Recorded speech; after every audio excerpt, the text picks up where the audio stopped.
IPL 2026 শুরু হওয়ার আগেই এবার হতে চলেছে প্লেয়ার রিটেনশনের দৌড়। কিন্তু এবারের নিয়মগুলো একেবারেই আলাদা থাকছে। আপনি যদি একজন ক্রিকেট লাভার হয়ে থাকেন তাহলে এই 5টা নতুন নিয়ম আপনার জানা উচিত। এটি না জানলে আপনি পুরো আইপিএলের রুলসটি মিস করবেন। এবারে কোনো রিটেনশন ক্যাপ থাকছে না। এবার কোনো মিনিমাম বা ম্যাক্সিমাম রিটেনশন ক্যাপ কিছুই থাকবে না। আপনি চাইলে একটি টিমে 15 জন বা তার বেশি খেলোয়াড় রাখতে পারেন, আবার চাইলে আপনি 5 থেকে 7 জনও রাখতে পারেন, অথবা তার কমও রাখতে পারেন।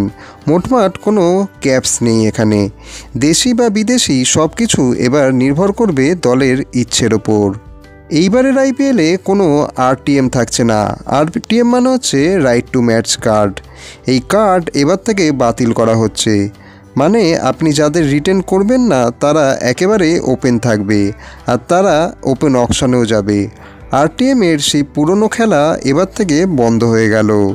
এবার থেকে রিটেনশন ভ্যালু হবে নেগোশিয়েবল। এবার দাম নির্ধারণ খেলোয়াড় আর ফ্র্যাঞ্চাইজির আলোচনার মাধ্যমে ডিসাইডেড হবে। যেমন ঋষভ পন্থ যদি 27 কোটির জায়গায় 20 কোটিতে রিটেন হতে চান তাহলে তিনি সেটা করতে পারেন। আবার যদি তিনি রিটেন না হতে চান তাহলে সেখান থেকে তিনি নিজেই রিলিজ হয়ে যেতে পারেন। এই বছর আগে হবে প্লেয়ার ট্রেডিং, তারপরে হবে রিটেনশন।